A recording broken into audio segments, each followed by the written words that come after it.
to the Startup Funding Espresso. I'm Hall T. Martin, where we talk about how to raise funding and invest in startups and the time it takes to drink an espresso.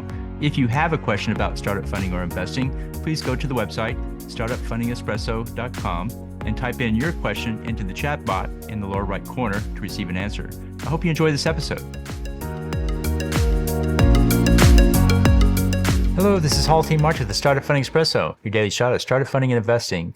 The key to a successful pitch is to articulate all the values in the deal.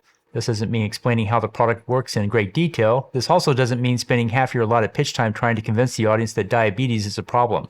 It does mean, however, that every value that has come into the startup is noted in the pitch deck with at least a logo or a bullet point. The rule of pitching is if you don't mention it, then it doesn't exist.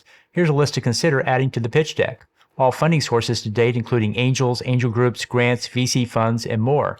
All partners, team members, and others who have contributed to building the startup. Any exits and positive outcomes for startups led by the team.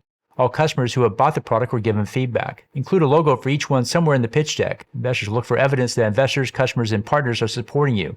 For each value, say it out loud with words. Thank you for joining us for the Startup Funding Espresso, where we help startups and investors connect for funding.